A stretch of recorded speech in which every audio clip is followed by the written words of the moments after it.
وَأَنذِرْ بِهِ الَّذِينَ يَخَافُونَ أَن يُحْشَرُوا إِلَىٰ رَبِّهِمْ، اور آپ ڈرائیے اس کے ذریعے سے ان لوگوں کو جو ڈرتے ہیں کہ وہ جمع کیے جائیں گے اپنے رب کے پاس، اور آپ اس کے ذریعے سے ڈرائیے ان لوگوں کو جو ڈرتے ہیں اس سے کہ وہ جمع کیے جائیں گے اپنے رب کی طرف، اپنے رب کے پاس۔ لیس لهم من دونه ولی ولا شفیع، نہیں ہوگا ان کے لیے اللہ کے سوا، نہیں ہوگا ان کے لیے اللہ کے سوا کوئی حمایتی اور نہ کوئی سفارشی، لعلہم یتقون، تاکہ وہ باز آ جائیں۔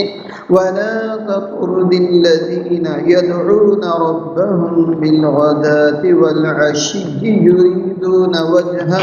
اور مت اٹھائیے ان لوگوں کو جو اپنے رب کو پکارتے ہیں صبح اور شام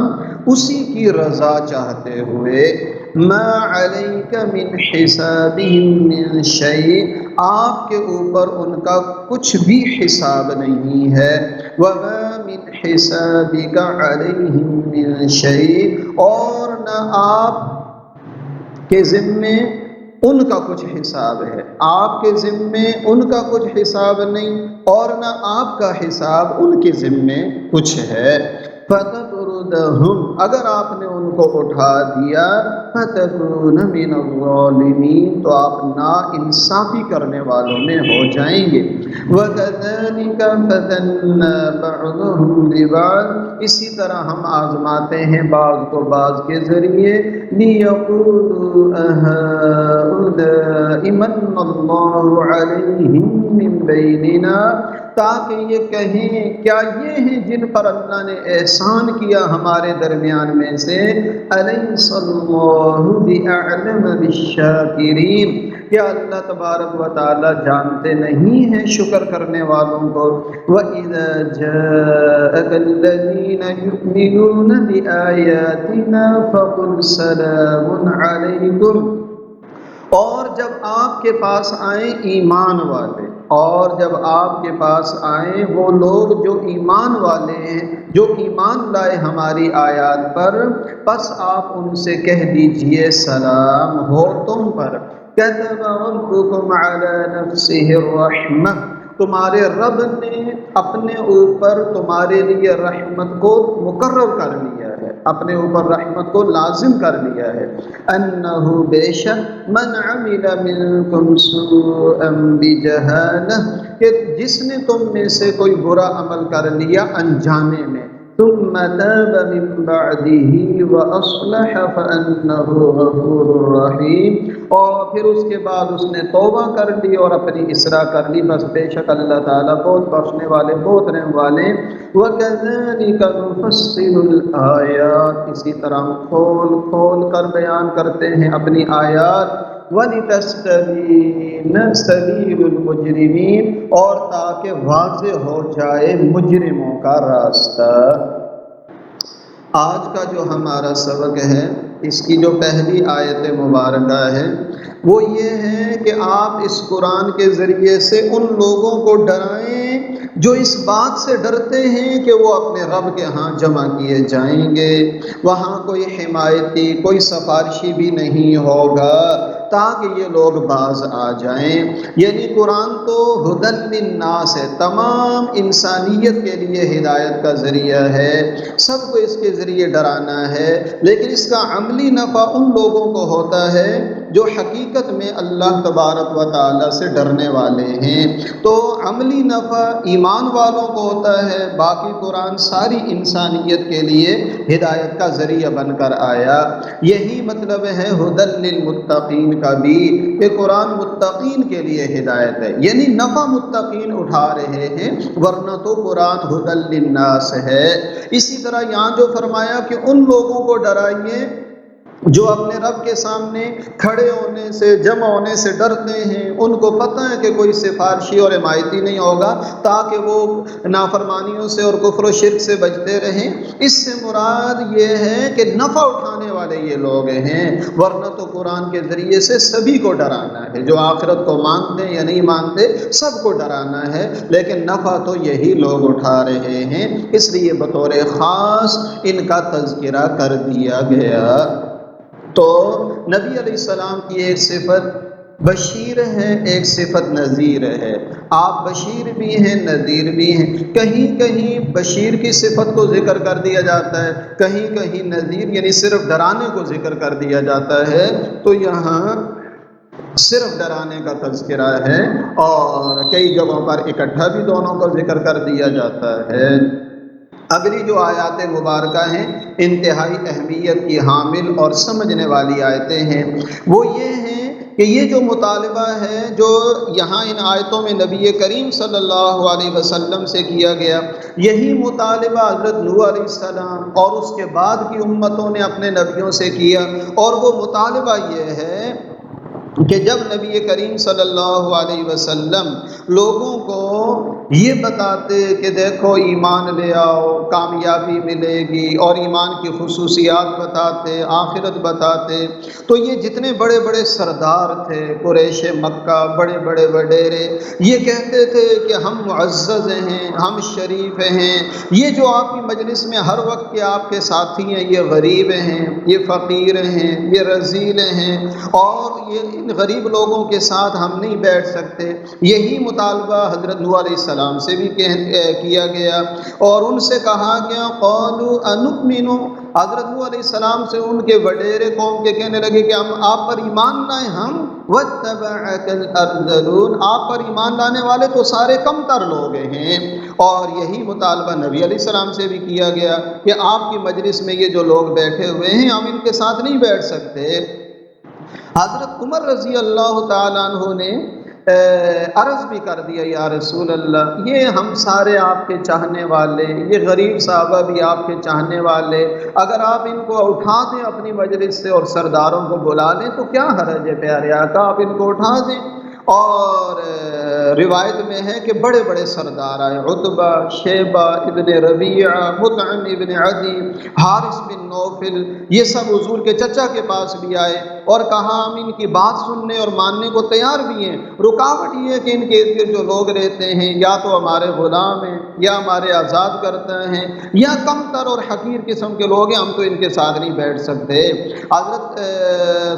نبی کریم صلی اللہ علیہ وسلم سے ابو طالب نے بھی کہا، حضرت عمر نے بھی مشورہ دیا اور کہا کہ یہ غریب حضرات اٹھ جائیں، جن میں بلال حبشی، صہیب رومی، عمار ابن یاسر، مولا ابی حذیفہ، صبیح مولا اسید، حضرت عبداللہ ابن مسعود، حضرت مقداد ابن عمر، مسعود ابن القاری، ذو الشمالین وغیرہ، یہ اس طرح کے صحابہ تھے۔ ابھی یہ بات ہوئی تھی، اللہ تبارک و تعالی نے یہ آیت مبارکہ اتار دی اور فرمایا میرے نبی وہ آپ ان لوگوں کو نہ اٹھائیے اپنی مجلس سے کہ جو اپنے رب کو پکارتے ہیں صبح اور شام اور اللہ کی رضا کے متلاشی ہیں۔ آپ پر ان کافروں کا اور ان کے سرداروں کا کوئی ذمہ نہیں ہے، نہ ان کے ذمے آپ کی کوئی ذمہ داری ہے، آپ ان سے بری ہیں وہ آپ سے بری ہیں، لیکن ان کو تو آپ نے نہیں اٹھانا، اور اس سے منع کر دیا گیا۔ اور حضرت عمر رضی اللہ تعالیٰ عنہ نے چونکہ رائے دی تھی کہ یا رسول اللہ صلی اللہ علیہ وسلم آپ ان کو اٹھا دیجئے، جب یہ آیت اتری تو حضرت عمر نے بھی اپنے رائے سے رجوع کیا اور حضور علیہ السلام سے بھی اور اللہ تعالیٰ سے معافی مانگی کہ میں نے درست بات نہیں کہی تھی۔ تو اللہ تبارک و تعالیٰ نے یہ معیار بتا دیا کہ اللہ کے قرب کا معیار، شرافت اور رذالت کا معیار دنیا کی دولت اور ثروت نہیں ہے، بلکہ یہ سمجھنا انسانیت کی توہین ہے۔ ایک ہی بھائی اگر امیر ہو گیا دوسرا غریب ہو گیا، ایک چچا زاد امیر ہو گئے دوسرے غریب ہو گئے، تو اس میں کیا اس میں ذات پات کا نظام شروع کر دیں گے؟ اگلی نسلوں میں چل کر ہو سکتا ہے یہ مالدار غریب ہو جائیں، یہ غریب مالدار ہو جائیں، جیسے حدیث شریف میں بھی ہے کہ قرب قیامت میں بکریاں چرانے والے ننگے پاؤں والے وہ بڑے بڑے محلات کے مالک بن جائیں گے۔ تو فرماتے ہیں کہ شرافت اور رذالت کا معیار جو ان سرداروں نے بنایا تھا کہ یہ غریب لوگ ہیں، یہ کم تر لوگ ہیں، اس وجہ سے کہ ان کے پاس مال و دولت نہیں ہے، فرماتے ہیں یہ تو انسانیت کی توہین ہے۔ اصل چیز تو ایمان اور نیک اعمال ہیں جس کی وجہ سے انسان اللہ کا قرب حاصل کرتا ہے۔ تو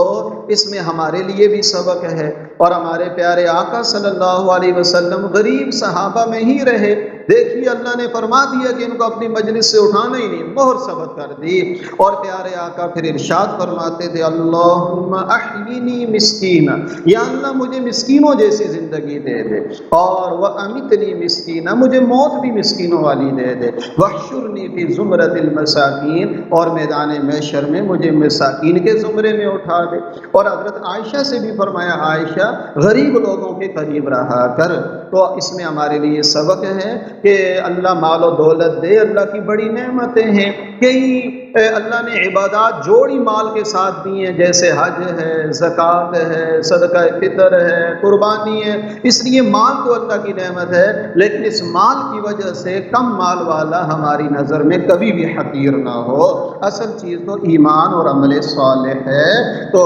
غریبوں کے ساتھ پیار کرنا، اپنے سے کم تر لوگوں کے ساتھ بڑا خیال کرنا، یہ اس آیت سے ہمیں سمجھ میں آتا ہے۔ اور اللہ فرماتے ہیں کسی کو مال زیادہ ہم دیتے ہیں کسی کو کم دیتے ہیں، تو یہ جو ہم کم زیادہ مال دیتے ہیں یہ ہم آزمائش میں ڈالتے ہیں کہ یہ امیر کیا کرتے ہیں اور یہ غریب کیا کرتے ہیں، اور صحت مند بھی امتحان میں ہے، بیمار بھی امتحان میں، مالدار بھی امتحان میں، غریب بھی امتحان میں، یہاں تو سارے امتحان کے اندر ہیں۔ تو اللہ بعض کو بعض کے ذریعے سے آزماتے ہیں، تاکہ یہ بڑے بڑے سردار جو تھے نا یہ کہتے تھے اصل میں آخرت ہے ہی نہیں ہے، اگر ہوگی تو وہاں ہم تم سے زیادہ اچھے ہوں گے، تم یہ نہ سمجھو کہ ایمان اور عمل کی وجہ سے تم آخرت میں اچھے ہو جاؤ گے، یعنی وہ یہ کہتے تھے آخرت ہے ہی نہیں، اگر ہوگی بھی تو ہم تم سے وہاں بھی اسی طرح اچھے ہوں گے۔ تو اللہ نے فرمایا تاکہ یہ بڑے بڑے سردار یہ کہیں من اللہ علیہم من بیننا، یہ لوگ ہیں جن پر اللہ نے ہمارے درمیان سے ان پر احسان کر دیا، یعنی یہ کیسے ہو سکتا ہے کہ ان غریبوں پر اللہ کا احسان ہو جائے؟ اللہ فرماتے ہیں کیا اللہ شکر کرنے والوں کو خوب نہیں جانتے کہ کون اللہ کے شکر گزار بندے ہیں، کون اسی عیش و عشرت میں پڑھ کر اللہ کو بھولنے والے ہیں جو اللہ ہی نے ان کو عطا کیا ہے۔ تو یہ بات فرما دی، اور عزت اور ذلت کا معیار وہ ایمان اور عمل صالح ہے۔ اور ایک روایت میں ہے کہ دنیا میں اپنے سے نیچے والے کو دیکھو تو شکر کا جذبہ پیدا ہوگا، اور دین میں اپنے سے اوپر والے کو دیکھو تاکہ اپنی کوتاہی نظر آئے کہ دیکھو لوگ تو کیسے کیسے دین پر عمل پیرا ہوتے ہیں اور میں کتنی کمزوری کر رہا ہوں۔ تو دنیا میں اپنے سے نیچے والے کو دیکھو اور دین میں اپنے سے اوپر والے کو دیکھو۔ اور جیسے میں اکثر عرض کرتا ہوں کہ حضرت پیر ذوالفقار صاحب دامت برکاتہم فرماتے ہیں کہ ہماری خواتین کو تو ہر وقت اللہ کا شکر ادا کرنا چاہیے کہ گھر کی چار دیواری کے اندر اللہ ان کو سب کچھ دے رہا ہے، دیکھتے نہیں ہیں کہ جب اشارے پہ گاڑی کھڑی ہو جاتی ہے کیسی نوجوان بچیاں عورتیں وہ شیشے پہ دستک دیتی ہیں، وائپر سے وہ شیشے کو صاف کرتی ہیں، پھر در در کے آگے وہ ہاتھ پھیلاتی ہیں ہر بندے کے سامنے۔ تو اللہ نے کتنا احسان کیا ہے ہم پر کہ گھروں کے اندر ہماری ساری ضروریات اللہ پوری فرما دیتے ہیں۔ تو اگر آدمی چاہے شکر کرنا تو سینکڑوں مواقع ہیں، اور اگر نہ کرنا چاہے تو بہت ہی زیادہ مواقع ہیں، پھر آدمی تلاش کر لیتا ہے ناشکری کے، تو شکر کرنا چاہیے۔ اور اللہ نے پھر ان کی اتنی ہی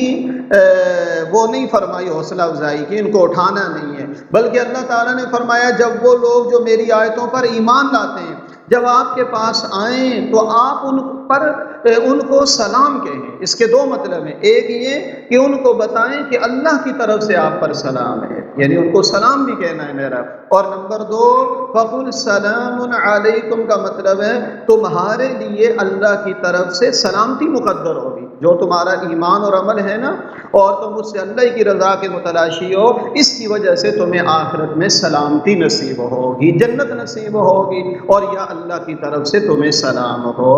پھر تیسرا اعزاز بھی اللہ نے دیا، فرمایا کتب ربکم علی نفسہ الرحمہ، تمہارے رب نے اپنے اوپر تمہارے لیے رحمت کو لازم کر دیا ہے، وہ تمہیں ضرور اپنی رحمت میں شامل کرے گا۔ اور جیسے روایت میں آتا ہے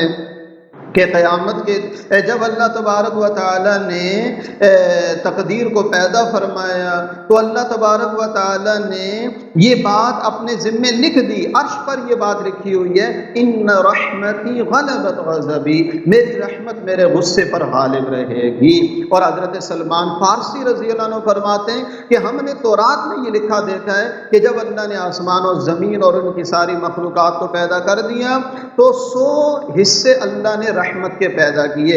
ایک حصہ اللہ نے ساری مخلوق میں تقسیم کیا، وہ آدم علیہ السلام سے لے کر قیامت تک اس ایک حصے کو اللہ نے دنیا میں تقسیم کیا، اس کی برکت سے انسان، جانور، دوسری مخلوقات اپنے بچوں پر، عزیزوں پر جو رحم کرتے ہیں، وہ ایک حصے کا جو ذرہ ان کو ملا ہے اس کا یہ اثر ہے کہ ماں باپ اپنی اولاد پر کتنے شفیق ہوتے ہیں، مہربان ہوتے ہیں، اور باہمی محبت اور رحمت کے جو بھی تعلقات دنیا میں ہیں یہ ایک حصے کا نتیجہ ہیں، باقی 99 حصے اللہ نے اپنے لیے رکھ دیے ہیں۔ وہ اللہ تعالیٰ اپنے بندوں پر مہربانی فرما رہے ہیں، اور قیامت کے دن اللہ تعالیٰ وہ مہربانی فرمائیں گے تو اللہ تعالیٰ نے اپنے اوپر رحمت کو لازم کر دیا ہے۔ اور پھر آگے یہ ضابطہ بھی بیان فرما دیا کہ اصل بات یہ ہے، انہو کا ترجمہ ہے شان یہ ہے، بات یہ ہے، اصول یہ ہے، من عمل منکم، کہ ایمان اور عمل صالح والے ہی وہ کامیاب ہوں گے۔ اسی آیت کے آخر میں فرما دیا، بیچ میں فرما دیا اگر کبھی غلطی سے کسی سے انجانے میں گناہ ہو جائے، بعد میں توبہ کر لے اور اصلاح کر لے تو اللہ بخشنے والے، رحم والے ہیں۔ انہو من عمل منکم سوءا بجہالہ، جو تم میں سے برا عمل کر لے غلطی کے ساتھ، انجانے میں، بے خبری میں، غفلت میں، اور پھر توبہ کر لے اور اصلاح کر لے تو اللہ بخشنے والے، رحم والے۔ اس کو کہتے ہیں اتفاقی شرط۔ کبھی آدمی بھول گیا، غلبہ ہو گیا، اور غفلت سے گناہ ہو گیا، دھیان ہی نہیں رہا، لیکن اگر جان بوجھ کر بھی گناہ ہو گیا پھر بھی اگر وہ آدمی توبہ کرے گا تو اللہ پھر بھی معاف کریں گے۔ اس کو کہتے ہیں اتفاقی قید۔ یہ مطلب نہیں کہ جہالت سے ہو گیا تو معافی ہے، جان بوجھ کر جانتے بوجھتے کیا تو معافی نہیں ہے، نہیں۔ دیگر نصوص قرآن و حدیث کی بتا رہی ہیں کہ جس حال میں بھی گناہ ہوا، جان بوجھ کر ہوا، غفلت سے ہوا، انجانے میں ہوا، جانے میں ہوا، جو بھی توبہ کرے گا اور اپنی اصلاح کرے گا اللہ تعالیٰ بخشنے والے، رحم والے ہیں۔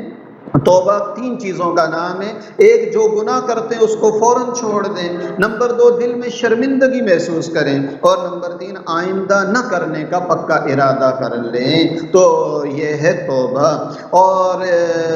بس جو ایمان اور عمل صالح والے ہوگا نا تو اس کے لیے اللہ تعالیٰ کی طرف سے یہ اعزازات ہیں، اور ان غریب صحابہ کو اللہ نے کتنا نوازا ہے۔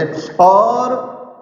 حضرت عمر رضی اللہ تعالیٰ عنہ کا دور تھا، بڑے بڑے صحابہ باہر کھڑے تھے جو بعد میں ایمان لائے تھے، سردار، اور بعض ایسے جو غریب حضرات تھے وہ اندر موجود تھے،